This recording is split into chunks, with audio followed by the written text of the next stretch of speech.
Et yo, YouTube! Après 3 ans, j'ai enfin eu l'opportunité de retester une souris de chez Pyralamous Mode, ou PMM, une entreprise spécialisée dans les souris en impression 3D. Alors, c'est pas l'impression typique que vous pourriez faire chez vous, je vais pas rentrer dans les détails parce qu'il y a tout simplement une page complète à ce sujet sur le site de la marque, je vous mettrai bien sûr le lien en description. Au début, PMM c'était un peu des souris niche où l'attrait principal était de proposer des formes de souris populaires, mais à des poids extrêmement réduits avec cette impression en 3D. Toutes les souris utilisaient le PCB d'une Logitech G305 qui permettait d'avoir une technologie sans fil fiable, et cela à un prix très abordable sachant qu'on achetait une d'occasion était le bon plan. Et maintenant, en 2025, selon la forme, il y a différents PCB qui sont utilisés, tout simplement pour profiter aussi bien de l'optimisation de leur taille, mais aussi pour leur technologie. Par exemple, avoir la meilleure technologie de chez Razer dans une autre forme d'une autre marque, c'est quand même une sacrée bonne idée. Un autre élément qui pourrait plaire, c'est l'impression de construire sa souris soi-même, ce qui m'a personnellement séduit la toute première fois que je l'ai fait. Vous pouvez évidemment acheter la souris toute faite pour un prix assez conséquent, ou alors vous choisissez un mod kit moins cher à monter vous-même. Et franchement, je ne peux que vous recommander ce second choix, surtout maintenant en 2025 où la qualité et le processus de montage a été amélioré et où aussi les souris pour le PCB peuvent s'acheter facilement d'occasion. Vous avez en fond mon unboxing de cette souris qui est le modèle Cyber 4.1 et cela pour que vous voyez tous les accessoires que vous avez maintenant avec ces mod kits, alors qu'au début vous avez juste un tournevis et des patins. Selon que ce soit un mod kit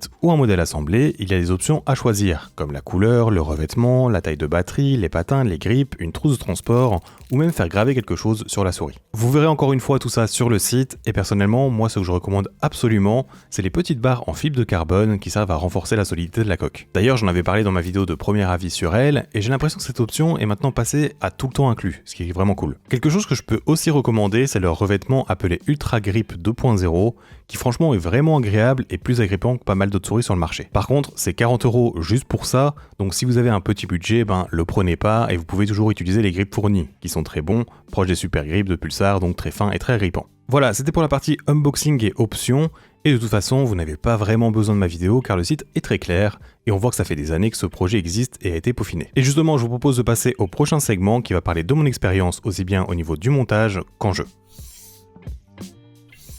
Alors, à la base, comme vous l'avez vu dans la partie unboxing, j'avais setup 2 caméras pour filmer également la partie montage. Mais en fait, j'ai tellement trouvé les explications claires et précises que j'aurais juste eu l'impression de copier des vidéos officielles, ce que je trouvais donc inutile. Globalement, ce que vous avez à faire, c'est scanner le QR code présent sur la petite carte dans l'emballage qui va vous rediriger vers la partie du site dédiée au montage des mod kits. Vous aurez même une redirection vers le démontage de la souris utilisée pour le PCB, les vis, les clics et la molette. Pour l'assemblage, c'est simple, tout le processus est divisé en petites étapes. Et ces étapes sont expliquées aussi bien par écrit que par une courte vidéo de l'étape en cours. Personnellement, je l'ai mis devant moi sur ma tablette avec de la musique en fond et j'ai passé un peu plus de 30 agréables minutes en ayant l'impression de monter des Lego pour adultes. J'ai trouvé le montage simple et donc accessible, avec juste une seule partie qui peut allonger la durée, c'est les 2 petites barres dont je vous parlais plus tôt. En fait, c'est juste une question de regarder comment sont faits les encoches prévues pour elles et juste insérer un côté au fond avec une pince à épiler pour ensuite appuyer sur l'autre pour l'emboîter. C'est d'ailleurs là où j'ai cassé la pince à épiler d'ailleurs, qui est en plastique assez fragile, et j'en ai parlé à la marque qui m'a dit déjà être dans la recherche d'une meilleure en métal à fournir et que celle-là,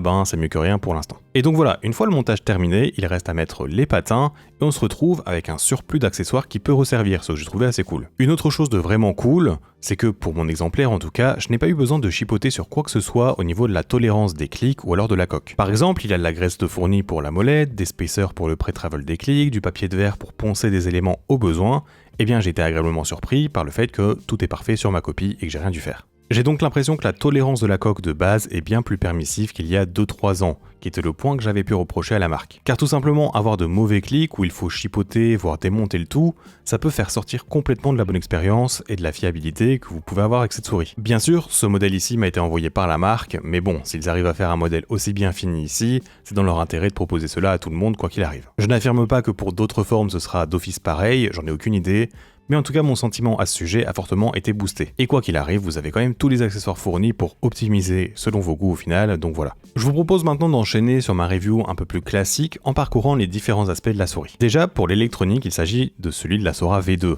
Et d'ailleurs, le dongle Wika est proposé à l'achat si vous en avez besoin. Ensuite, l'élément principal de la souris, c'est son poids ultra léger de seulement 23,5 grammes sur ma balance. Et franchement, pour une souris fingertip, c'est ultra satisfaisant. C'est une expérience que vous pouvez déjà avoir chez les souris de G-Wolf, mais ici, comme vous le voyez, la Cyber 4.1 a plutôt un gros gabarit chez les souris de ce genre. Et donc son utilisation du bout des doigts est vraiment agréable. J'ai d'ailleurs beaucoup aimé cette forme pour mon fingertip relax, qui est clairement très droite et rectangulaire. Lors de son utilisation, on ressent le fait qu'elle soit assez large, mais qu'elle s'affine légèrement aussi bien vers l'avant que donc vers la base de la souris, ce qui favorise son ergonomie pour être bien maintenu en main. L'autre élément qui va aider à ce bon maintien, c'est le design des clics.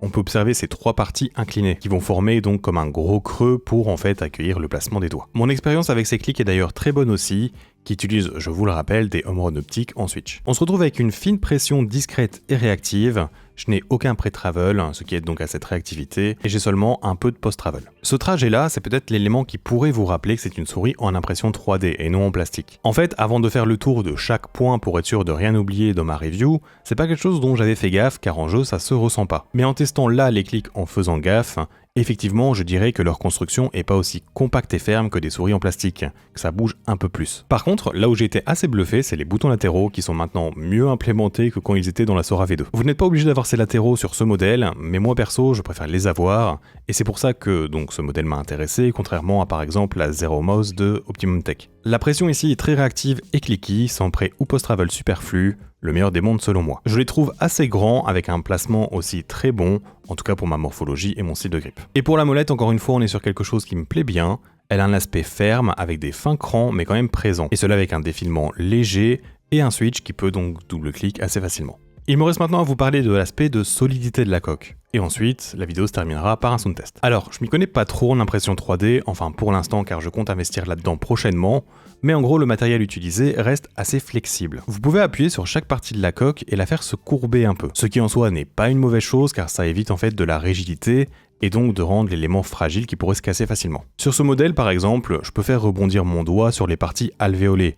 Je peux aussi tordre un peu toute la structure si j'en ai l'envie. D'ailleurs cet élément c'est un peu une feature car lors du montage il est indiqué que si vous avez des problèmes avec l'inclinaison de la souris, genre si elle a du basculement sur un tapis de souris en verre, eh bien vous pouvez le régler donc de cette manière. Personnellement, comme je vous disais, j'ai rien dû faire, sa base était parfaitement plate. Du coup, l'ensemble de la souris ne donne pas cette impression de robustesse qu'une bonne souris en plastique qualitatif peut montrer, mais de mon point de vue, elle offre un autre ressenti tout aussi pertinent. C'est en fait ce feeling d'être complètement légère et flexible qu'elle ne donne pas cette impression de pouvoir se casser, du moins dans une utilisation donc normale. Cela peut aussi ajouter de la durabilité, car forcément, avec de la marge pour le déplacement des éléments, ça ne va pas s'user de la même manière. Par contre, évidemment, si vous avez l'habitude de rager, de vous défouler sur votre souris ou la claquer sur votre bureau, je pense pas que ce genre de souris est faite pour vous. Moi de mon côté, j'ai adoré mon expérience avec elle, que ce soit du montage à son utilisation en jeu. Je ne me suis pas trouvé des plus performants avec elle, mais elle s'est placée dans mes tops en termes de fun que j'ai pu avoir dans mon aim. Et cela même si j'ai pas eu la meilleure des constances tout au long de ma période de test. Mais bon, ça c'est pas vraiment un problème de la souris, c'est plutôt sa forme et de mes propres performances. Je ne parlais plus trop de cette marque tant que je n'avais pas pu me mettre à jour sur ce qu'ils offraient,